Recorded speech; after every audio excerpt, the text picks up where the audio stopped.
महाराज जी, एकांतिक वार्तालाप के माध्यम से जाना कि प्रभु स्वयं से स्वयं में खेल रहे हैं। प्रभु ने अपना विस्तार सृष्टि रूप में किया है।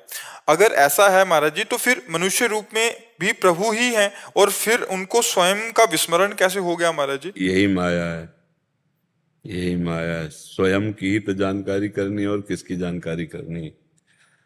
आत्मा क्या है? आप ही तो है ना, आप ही आप हैं और आप ही आप हैं। भगवान श्री कृष्णचंद्र जो गीता में कहते हैं, मत्ता परतरम नान्यत किंचिदस्ति धनंजय, मेरे सिवा कुछ नहीं है, मैं ही मैं बना हुआ हूं।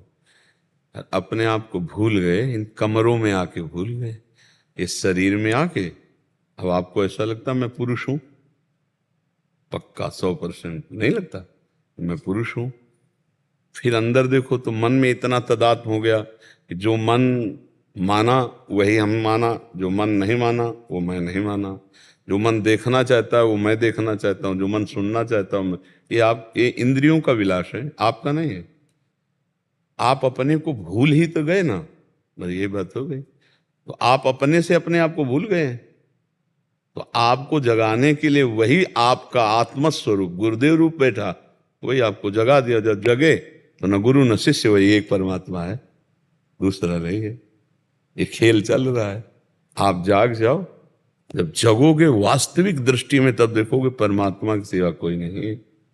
अब उस जे ही जाने, चौपाई का अर्थ समझना, जे ही जाने जग जाए हेराई, जागे जथा स्वपन भ्रम जाई।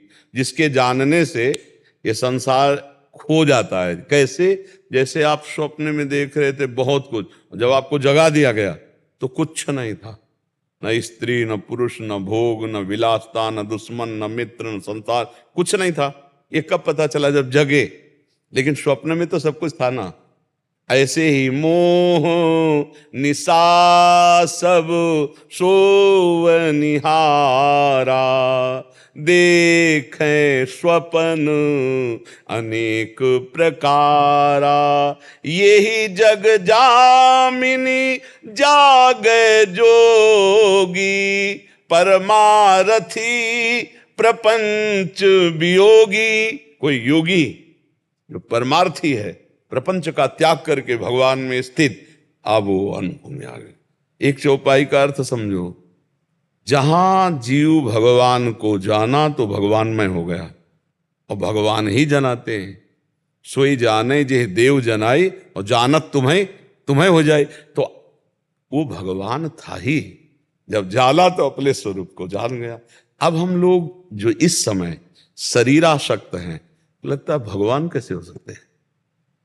गंगा जल एक चम्मच तो उसे क्या बोलेंगे? गंगा जल तो बोलेंगे ना। और एक टैंकर भरा हो तो गंगा जल बोलेंगे, और धारा बह रही तो गंगा जल है। तो हम अंश है ना भगवान के। तो भगवान का अंश पूर्णमदः पूर्णमिदं पूर्णात् पूर्णमुदच्यते पूर्णस्य पूर्णमादाय पूर्णमेवावशिष्यते। उस परमात्मा का जो अंश बचा ना, वो भी पूर्ण ही है। पर हम अपूर्ण हैं शरीर के अभिमान के कारण, माया के बंधन में बंध गए। हम ही अपनी द्वारा माया, जैसे वो देखा है मकड़ी अपने मुंह से ही पूरा जाला रचती है, उसी में फंस जाती है। बस बस ऐसे ही है, हम अपने जाल में ही फंस गए, अपने ही रचे हुए जाल। बंधे कीन बरकट की लाई, अपने जाल में फंस गए। इसमें पक्का बच्चा कोई संशय नहीं है। यदि हम व्यवहार का त्याग करके आंतरिक और परमार्थ को देखें तो वही परमात्मा बैठा हो। आप कौन हैं? आपकी सत्ता ही नहीं।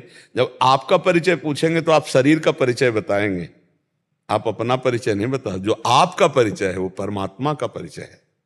जो परमात्मा का परिचय है वो आपका परिचय है। आप जो परिचय दे रहे हो वो प्रकृति का दे रहे हो। ये प्रकृति के द्वारा रचा शरीर है। और ये जहाँ जन्मा वहां की बात कहोगे, आप अपना नाम बताओगे, आप अपनी हाइट ऊंचाई, फिर सब ये जितना है सब प्रकृति का परिचय दे रहे हो, परमात्मा का परिचय नहीं। आप में जो बिजली है, पावर है, वो परमात्मा है।